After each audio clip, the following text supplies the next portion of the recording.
April 22న పెహల్గామ్లో Pakistan టెర్రరిస్టులు Indian civilians మీద attack చేశారు. అది కూడా ఓన్లీ మగవాళ్ళనే టార్గెట్ చేశారు. అందులో కూడా ఓన్లీ హిందూస్ మీద దాడి జరిగింది. ఆ దాడిలో మన ఆడవారు సింధూరాన్ని దూరం చేశారు. వెళ్ళి మీ మోడీకి చెప్పుకో అన్నాడు. చెప్పారు. మన మోడీ పాకిస్తాన్లో చాలా గట్టిగానే సమాధానం చెప్పారు. ఆపరేషన్ సింధూర్ మన ఆడవాళ్ళ సింధూరాన్ని చెరిపేస్తే మన ఇండియన్ ఎయిర్ ఫోర్స్ అదే పేరుతో ఆపరేషన్ స్టార్ట్ చేసి పాకిస్తాన్ టెర్రరిస్టులను ఓచకోత కోసింది.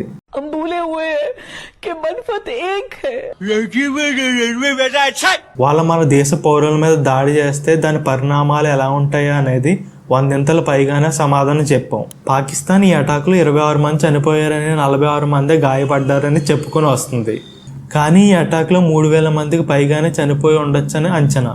ఎందుకంటే బహల్పూర్లోనే దాదాపుగా 1500 మంది చనిపోయి ఉండొచ్చని అంచనా.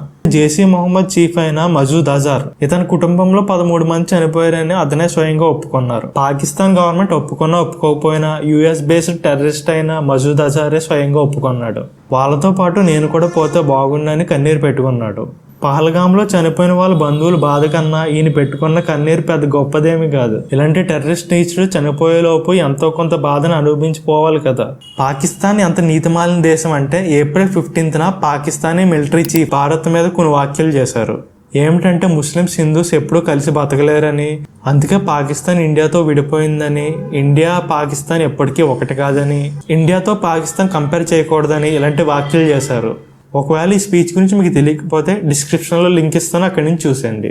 ఇంకపోతే పాకిస్తాన్ చీఫ్ ఇలాంటి సొల్లు కబుర్లు చెప్పి ఏప్రిల్ 22న పహల్గామ్లో పాకిస్తానీ టెర్రరిస్ట్ ఇండియన్ సివిలియన్స్ మీద దొడ్డిదారిలో వచ్చి అటాక్ చేశారు. ఈ సంఘటనకి రెస్పాండ్ అవుతూ రిప్లైగా ఇండియా పాకిస్తాన్కి మే 7న చాలా గట్టిగానే సమాధానం చెప్పింది. దీనికి రెస్పాండ్ అవుతూ పాకిస్తానీ PM మే 7న మీడియా ముందుకు వచ్చి మా అన్యం పుణ్యం తెలియని ప్రజలను పొట్టన పెట్టుకున్నారు కదా, దీనికి ఇండియాకి సమాధానం చెప్తామని చెప్తున్నాడు. You cheater! హరాంజాదే! ఏ పాపం తెలియని మమ్మల్ని ఇంత మోసం చేస్తావా? మన ఇండియా అటాక్ చేసింది ఓన్లీ టెర్రరిస్ట్ స్థావరాల మీద. అది కూడా ఓన్లీ కౌంటర్ అటాక్ కింద మాత్రమే చేసింది. ఎంతైనా కుక్కతోక వంకర అన్నట్టు ఈ పాకిస్తాన్ వంకర బుద్ధికి ఇది కూడా సరిపోలేనట్టుగా ఉంది. వడ్డీతో సహా తిరిగి ఇచ్చేస్తుంది భారత్. అప్పటి వరకు కొంచెం ఓర్చుకోండి. ఈ సింధూర్ అటాక్లో భారత్ గర్వపడేలా 4 విషయాలు ఉన్నాయి. అదేంటంటే ఈ అటాక్ కేవలం 23 నిమిషాల్లోనే కంప్లీట్ అయిపోయింది. అంటే మే 7th 1:05 AM స్టార్ట్ అయిన కౌంటర్ అటాక్ మొత్తం 9 ప్రదేశాల్లో కేవలం 23 నిమిషాల్లో పూర్తి చేసి 1:28 AM కంప్లీట్ అయింది. రెండో గర్వపడే విషయం ఏంటంటే మన Indian air force Pakistan air స్పేస్లోకి ఎంటర్ అవ్వకుండా ఓన్లీ మన ఇండియన్ ఎయిర్ స్పేస్లోనే ఉండి పాకిస్తాన్లో ఉన్న 4 తీవ్రవాద స్థావరాలపైన దాడులు చేశారు. ఇది ఎలా సాధ్యమైందంటే Indian air force Rafale fighter జెట్స్లో స్కాల్ప్ మిసైల్స్ యూజ్ చేశారు. ఇందులో ప్రత్యేకత ఏంటంటే ఈ శాటిలైట్ నావిగేషన్ టెక్నాలజీ యూజ్ చేసి టార్గెట్ 500 కిలోమీటర్స్ దూరంలో ఉన్నా కూడా 100% యాక్యురసీతో దాడి చేయగలదు.